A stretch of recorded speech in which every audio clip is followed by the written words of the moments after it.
할렐루야. 오늘도 굿TV에 함께 하시는 여러분들을 주님의 이름으로 사랑하고 축복합니다.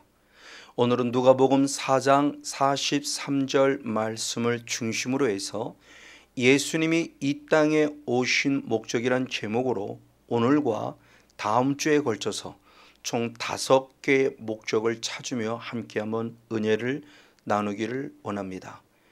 예수님이 이 땅에 오신 목적을 한마디로 간단히 말한다면 누가복음 4장 43절에서는 이렇게 표현하고 있습니다. 우리 한번 다같이 한번 말씀을 읽어보도록 하겠습니다. 누가복음 4장 43절입니다. 예수께서 이르시되 내가 다른 동네에서도 하나님의 나라 복음을 전하여 하리니 나는 이 일로 보내심을 입었노라 하시고 아멘.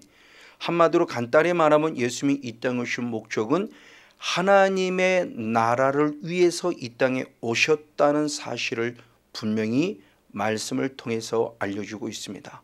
예수님이 이 땅에 오셔서 십자가에 죽으셨고 3일 만에 부활하신 이후 40일간 이 땅에 계시면서 승천하기 직전까지 역시 사도행전 1장 3절의 말씀을 통해서 봐도 마지막까지 예수님은 하나님의 나라의 일을 말하셨다고 말하며 예수님이 이때 오신 목적을 확실히 가르쳐 주고 있습니다. 그리고 더불어 제자들과 함께 예수님의 큰 마지막 복음의 사역을 감당하신 사도 바울의 사역 역시 보니 사도행전 28장 31절의 말씀을 통해서 보면 역시 바울도 담대히 하나님의 나라를 전파했다고 말하며 예수님과 더불어 이 땅의 모든 사람들의 사역들 자체 핵심이 하나님의 나라임에 대하여 우리에게 분명히 가르쳐 주고 있습니다. 나중에 때가 되면 더 하나님의 나라가 무엇인가 되면 좀 더 깊이 한번 달아보는 시간을 갖도록 하겠고, 오늘은 이 하나님의 나라를 또 다른 말로 간단하게 표현한다 한다면 요한복음 12장 47절의 말씀을 통해서 내가 이 땅에 온 것은 세상을 구원하러 오셨다라고 함을 통해서 결국 하나님의 나라는 우리는 결국 구원을 얻는 것임을 가르쳐주고 있으니, 결국 예수님이 이 땅에 하나님 나라를 위해서 그러면 과연 무엇을 하셨는가라는 모습을 통해서 크게 한번 5가지로 오늘과 다음 주에 걸쳐서 한번 은혜를 나누기를 원합니다. 예수님이 이 땅에서 무슨 일을 행하셨을까요?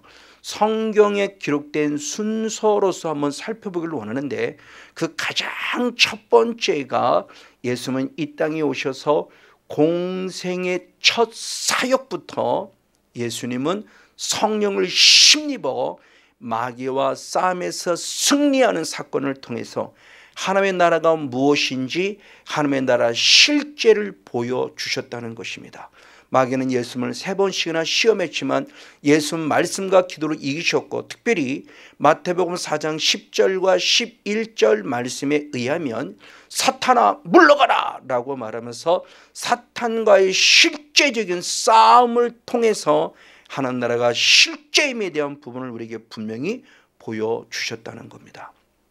우리는 너무나 잘 알고 있습니다.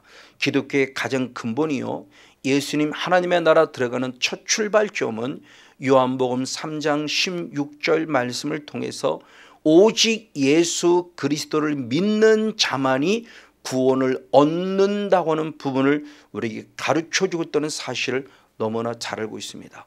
그러나 반면에 또한 주님은 이어서 요한복음 3장 36절의 말씀에 의하면 아들을 믿는 자는 영생이 있다고 표현하며 요한복음 3장 16절을 한 번 더 우리에게 확인시켜 준 다음에, 그 다음에 아들을 순종치 아니하는 자는 영생을 보지 못하고 도리어 하나님의 진노가 그 위에 머물러 있을 것이라고 말하며 우리의 믿음의 신앙은 결국 순종이라는 신앙으로 한 단계 승화될 필요성을 가르쳐주고 있습니다. 그리고 예수님은 이어서 또한 천국이란 존재에 대한 부분을 얘기함에 있어서 마태복음 11장 12절 말씀에 천국은 침노하는 자의 것이라고 아주 중요한 영적인 요소를 가르쳐줬습니다. 자, 천국은 침노하는 자의 영성이란 사실은 우리가 구약 성경으로 넘어가서 하나님께서 이스라엘 백성들을 애굽에서 구원해 내시고 광야교에서 훈련시킨 다음에 적과 꿀은 가나안 땅의 목적지인데, 그 적과 꿀은 가나안 땅에 들어가기 위해서는 예수님은 중요한 원리를 알려줬으니 가나안의 일곱 속을 쫓아내라는 겁니다. 그래서 하나님께서는 신명기 9장 3절 말씀에 명령하셨으니 주님이 친히 말씀하기를 그들을 내어 쫓아라 그랬고, 그들을 멸하라고 말씀했으니 그들이 바로 가나안의 일곱 족속입니다. 이 사건을 통해서 천국은 침노하는 영성이 어떤 영성인가를 우리는 알 수 있다고 하는 겁니다. 그러면서 예수님이 또한 친히 말씀하기를 누가복음 13장 24절의 말씀에 천국은 좁은 문이라고 표현하며 그 좁은 문을 들어가기 위해서는 너희가 힘써야만 한다고 말씀했다는 겁니다. 이 힘쓴다는 원어가 단순히 우리나라 말로 무엇인가 열심히 한다는 차원이 아니라 아고니 조마이라는 원어인데, 이 아고니 조마라는 원어는 사도 바울의 영성에 의하면 디모데후서 4장 7절 말씀에 믿음을 지키기 위해서는 믿음의 선한 싸움을 싸워야 한다라고 말했으니, 그 싸운다는 원어가 똑같이 아고니 조마입니다. 바로 이를 통해서 예수님은 이 땅에 진정한 하나님의 나라가 무엇인가를 보여주기 위하여 참 첫 공생의 사역을 시작하면서부터 그리고 마지막 십자가에서 친히 죽으시는 십자가의 사명을 감당하는 그 순간까지도 예수님은 히브리서 2장 14절에 이렇게 표현했으니, 히브리서 2장 14절의 마지막의 말씀에 내가 이 땅에 육으로 함께 옴은 사망으로 말미암아, 즉 내가 십자가에서 죽음으로 말미암아 사망의 세력을 잡은 자 곧 마귀를 멸하시기 위함이라는 사실을 분명히 우리에게 기록해 주고 있습니다. 즉 예수님은 공생의 첫 사역부터 시작해서 그리고 마지막 십자가에서 죽으시는 3년 내내 모든 공생의 사역의 첫 스타트가 뭐였냐? 마귀를 멸하는 것이었다는 거죠. 그래서 사도 요한은 요한일서 3장 8절 말씀을 통해서 하나님의 아들이 나타나심은, 즉 이 땅에 오신 목적은 마귀의 일을 멸하려 하심이라 라고 표현하며 이 땅에 오신 목적을 밝히셨고 이 땅의 목적을 확실히 이루어 내셨다는 겁니다. 그럼 예수님은 십자가를 모든 걸 완성하시며 마귀를 멸하셨어요. 자, 그러면 예수님이 마귀를 멸하신 사건으로 끝나냐? 아니더라는 겁니다. 이제는 우리에게도 그 사명이 있음을 주님은 상기시켜주고 있습니다. 그래서 누가복음 22장 29절의 말씀에 예수님이 십자가를 지시기 직전에 제자들을 향하여 말하기를 아버지께서 내게, 예수님에게 하나님의 나라를 맡기셨다. 그래서 나는 지금까지 이 하나님의 나라를 이루기 위해서 철저히 마귀와 싸워 이겼다. 그런데 이제는 곧 내가 하나님께 가야 될 것이니 이제는 이 하나님의 나라를 너희들에게 말하며 제자들에게 역시 맡긴다고 말하고 있으니 이제는 우리들이 그 제자로서 이제는 우리들에게도 그 하나님의 나라가 이루어지는 영적 싸움을 싸우는 이 삶이 필요함에 대한 부분을 우리에게 가르쳐주며 사명이 있음에 대한 부분을 말하고 있다고 하는 것이죠. 예수님의 사역으로만 끝남이 아니라 이제는 우리들의 사역이 역시 되어올 것을 말씀하고 있다는 겁니다. 맞습니다. 그래서 그 실제적인 모습을 역시 누가복음 22장 31절 32절에 기록하기를 시몬아 시몬아 보라 사탄이 밀가부르듯 하려고 너희를 청구하고 있다.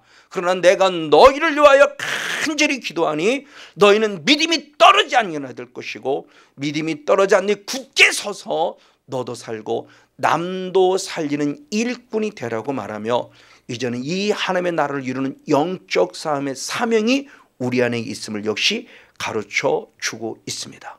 근데 영적 싸움은 절대 내 힘으로 될 수 없습니다. 내 혼과 육으로는 안 돼요. 왜? 사탄이라는 존재체가 영이기 때문에. 그래서 예수님께서도 마태복음 12장 28절에 말씀할 때 예수님 스스로가 나도 성령을 힘입어 귀신을 쫓아냈다고 말하며 우리들 역시도 성령으로 말미암아 어둠의 영과 싸워 이길 것을 말하고 있다는 것이죠. 그럼 어떻게 할 때 우리가 성령을 받을까요? 성경은 답이 확실합니다. 사도행전 2장 38절의 말씀에 회개하라 그리하면 죄의 사함을 얻을 것이요 성령을 선물로 받으리라 말씀하고 있으니 이제 우리도 내게 맡겨진 영적 사명 이 사명을 감당하기 위하여 철저히 회개함으로 말미암아 죄의 사함을 받아 마지막 끝까지 우리는 영적 싸움을 싸워야 할진데 계시록 12장 11절 말씀에 사도인의 환상 가운데 보니 이 땅의 많은 성도들이 예수님의 피라는 무기와 하나님의 말씀이라는 무기를 가지고 죽기까지 자기 생명을 아끼지 않으며 싸웠다는 사건을 통해서 우리들도 끝까지 싸워야 될 것은 부분을 가르쳐 주고 있다고 하는 것이죠. 이를 통해서 영적 싸움은 선택이 아니라는 겁니다. 영적 싸움은 필순히 우리는 영적 싸움을 싸우기 위하여 불리움을 받았다고 표현합니다.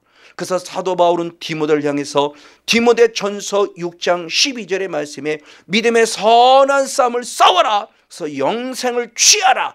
이를 위하여 내가 부르심을 입었다고 말하며 우리들의 사명이 무엇이냐를 가르쳐주고 있습니다. 맞습니다. 이제는 예수님이 영적 싸움을 싸워 승리한 것처럼 이제 우리도 그 영적 싸움을 싸우는 영적인 거룩한 승리자 성령 충만한 자가 돼서 계시록의 마지막 말씀에도 요한계시록 21장 7절의 말씀에 영적 싸움을 싸워서 이기는 자가 하나님 나라를 유업으로 받는다고 말씀하고 있고 그럴 때 나는 너의 하나님이 될 것이고 너는 내 아들이라고 말씀하고 있으니 저와 여러분도 예수님의 첫 번째 이 땅에 오신 목적인 마귀를 멸하는 사역을 완성하신 것처럼 우리도 반드시 회개하여 성령 충만받아서 어둠의 것 철저히 싸워 이김으로 말미암아 하나님 나라를 유업으로 공급받는 진정한 하나님의 자녀 우리 모두가 되어지기를 주님의 이름으로 축복하고 축원을 드립니다. 자, 그런가 반면에 또 두 번째로 예수님은 마귀를 멸하러 오셨을 뿐만 아니라 두 번째는 무엇이냐? 우리의 죄를 사하러 오셨다라고 말씀하고 있으니 누가복음 5장 24절의 말씀에 인자가 이 땅에서 죄를 사하는 권세가 있는 줄을 너희로 알게 하려 함이라 라고 표현합니다. 이 땅에 우리 죄를 사하러 오셨습니다. 맞습니다. 이 죄를 사하러 오셨다는 사실은 마태복음 1장 21절 말씀에 아들을 낳으리니 그 이름을 예수라 하라. 그래서 그 예수가 우리를 죄에서 구원할 자라고 말하며 예수라는 이름값을 통해서 우리는 이 땅에 예수님이 무엇을 하러 오셨는가에 대한 부분을 정확히 알 수 있습니다. 이 죄삼이 곧 누가복음 1장 77절의 말씀을 통해서 보면은 결국 죄사함이 곧 우리의 구원이라는 사실에 대한 부분도 또한 알려주고 있습니다. 자, 그러면 예수님은 어떻게 하심을 통해서 우리를 죄로부터 사해 주실 수 있었을까요? 빌립보서 2장 8절 말씀에는 예수님이 친히 십자가에서 죽으심으로 말미암아 그 죄사함의 길을 열으셨다고 말합니다. 근데 중요한 하나의 원인, 하나의 이유가 있습니다. 그 죄사함의 모습의 원리가 있습니다. 고린도전서 15장 3절의 말씀을 보면 성경대로 죽으셨다고 표현함을 통해서 예수님의 이 죽으심은 어느 날 갑자기 이룬 것이 아니라 이미 주님의 절대적 계획과 섭리 속에 있는 약속의 성취라는 것이죠. 그러면 대표적으로 그 성경은 구약 성경을 말하고 있으니 그 성경대로의 구약의 예언의 모습은 대표적인 모습으로 이사야 53장 5절과 6절입니다. 그가 채찍에 맞음으로 우리가 나음을 입었고 그가 찔림으로 우리의 허물을 인함인데 그가 상함은 우리의 죄악을 인함이라고 말하며 6절의 말씀에 예수님에게 우리의 모든 무리의 죄악을 담당시키셨다고 말하며 이사야의 말씀에 예언된 말씀을 예수님은 성취하러 오신 것입니다. 그래서 로마서 3장 25절의 말씀에 주님 스스로가 말씀하기를 나는 이 땅에 피를 흘림으로 하나님과 우리 사이에 화목 제물이 되어 주심으로 전에 지은 모든 죄를 간과하심으로 자기의 의 즉 하나님의 의를 나타내셨다고 성경은 기록하고 있습니다. 자, 바로 이 모습을 통해서 결국 예수 우리들에게 요한복음 19장 30절 말씀을 통해서 십자가에서 다 이루었다고 말하며 십자가를 통해서 모든 사건을 완벽하게 이룬 것을 우리에게 보여주고 있습니다. 맞습니다. 그래서 주님께서는 히브리서 9장 22절 말씀을 통해서 우리에게 말씀하기를 피 흘림이 없은 주 죄삼이 없다고 표현했으니 이건 역시 구약성경 예레미야 17장 11절에 이미 성경의 약속대로니 피가 있을 때 속죄함이 있다고 말하며 우리의 생명은 피에 있다고 말하니 이 피를 통해서 우리의 진정한 구원의 출발점이 있음을 말씀하고 있는 것입니다. 그래서 예수님이 이 땅에 오셔서 드디어 요한복음 1장 29절 말씀에 예수님을 세상 죄를 지고 온 하나님의 어린 양이라고 표현하며 그 세상 죄를 십자가에서 지시고 그 십자가를 그친 예수의 피를 통해서 우리를 깨끗게 하셨으니 요한일서 1장 7절의 말씀에 예수의 피가 우리를 죄에서 깨끗게 하셨다고 표현하고 있고 에베소서 1장 17절 에베소 1장 7절 말씀에도 그의 피로 말미암아 구속 후 죄 사함을 받았다고 표현하며 오직 예수의 피를 통해서만 우리에게 진정한 구원이 있음에 대한 부분을 확실하게 알려주고 있다고 하는 것입니다. 맞습니다. 그러면서 주님이 중요한 영적 원리를 알려주셨으니 히브리서 10장 19절 한 절 말씀을 같이 한번 읽어보시도록 하겠습니다. 시작. 그러므로 형제들아 우리가 예수의 피를 힘입어 아멘 성소에 들어갈 담력을 얻었나니 할렐루야. 성소에 들어갈 담력을 얻은 유일한 근원은 오직 예수의 피였다는 거예요. 그 성소는 성막 안에 있는 성소를 얘기도 하지만 그 성막은 결국 하나님 나라를 예표하는 모습이기 때문에 우리가 하나님 나라 당당히 들어갈 수 있는 유일한 길은 바로 무엇이냐? 오직 예수의 피로 죄사함 받았기 때문이라고 말하며 예수의 피만이 우리의 유일한 구원의 길임에 대해서 정확하게 알려주고 있습니다.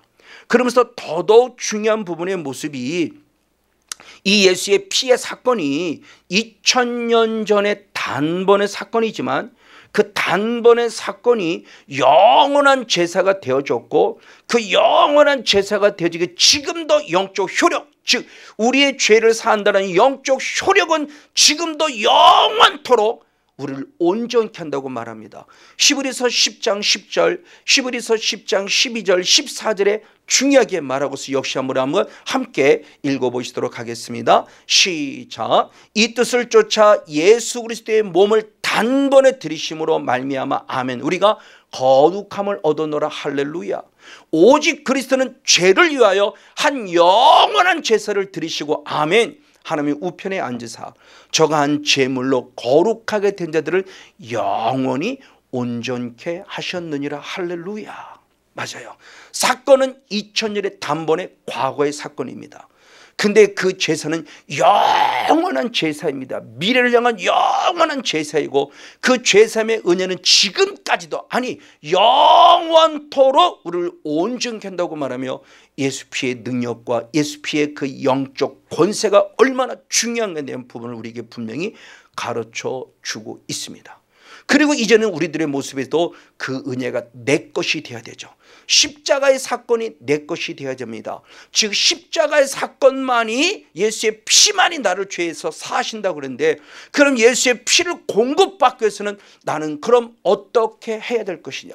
역시 사도행전 2장 38절 한 절 말씀을 같이 한번 읽어보시겠습니다. 베드로가 가로되 너희가 회개하여 각각 예수 그리스도의 이름으로 세례를 받고 아멘 죄사함을 얻어라 할렐루야. 그리하면 성령을 선물로 받으리니 아멘. 그 죄사함의 은혜를 내 것 예수님은 십자가를 통해서 완성하셨단다면 이제는 그것을 내 것으로 만들기 위해서는 나는 어떻게 될 것이냐. 회개하라는 겁니다. 내 죄를 인정하라는 것이죠. 그래서 조금 전에 말씀드린 요한일서 1장 7절과 더불어 요한일서 1장 바로 9절 말씀할 때 너희가 자백하면이라고 표현하며 우리를 죄에서 깨끗게 하시고 불의에서 깨끗게 하신다고 약속하고 있습니다.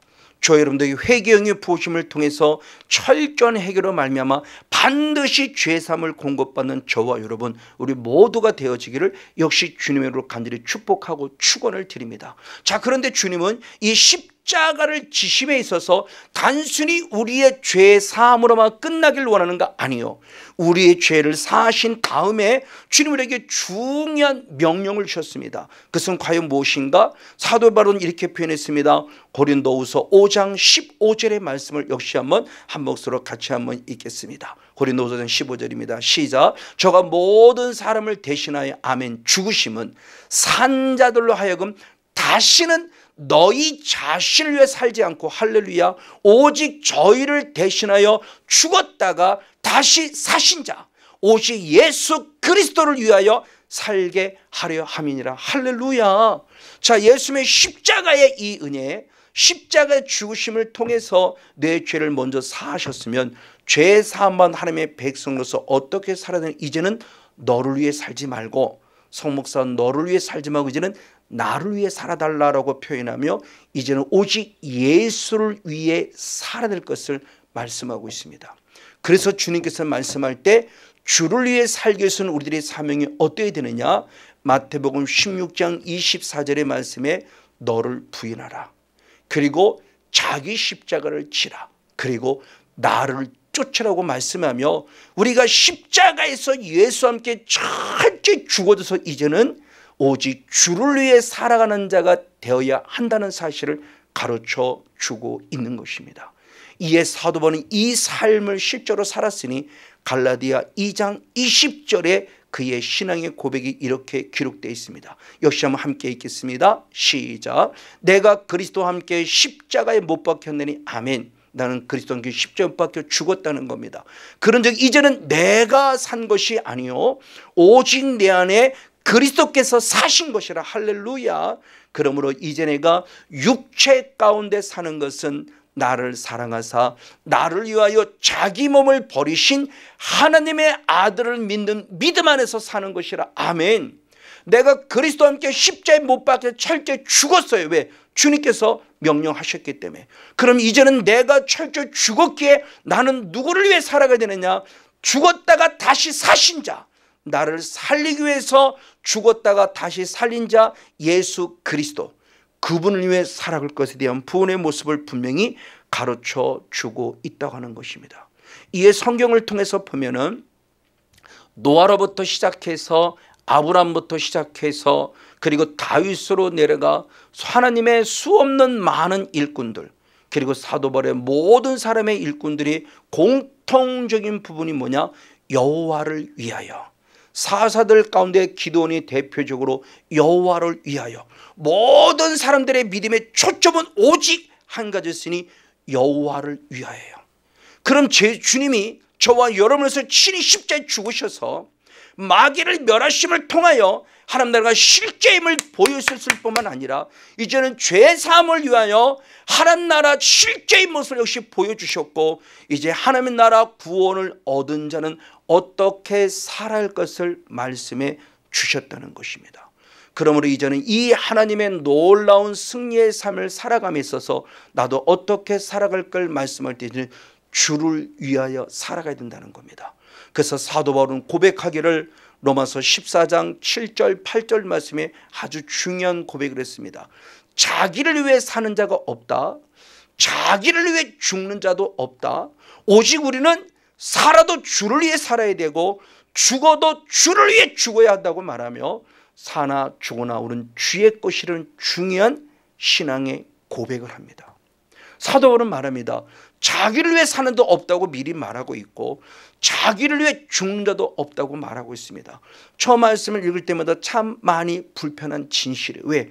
나는 나를 위해 살 때가 많았기 때문에. 그래서 다시 한번 나와 우리들의 삶을 고백함에 있어서 이제는 나를 위해가 아니라 주를 위해 살았다고 성경은 기록하고 있습니다. 왜? 나는 주님의 것이기 때문에. 그래서 성경 말씀을 통해서 보면은 하나님 외에 다른 신을 섬기는 것이 우상 숭배라고 말하는데, 이 우상 숭배의 근원이 뭐냐? 나를 위해 사는 것이고 자기를 위해 사는 것입니다.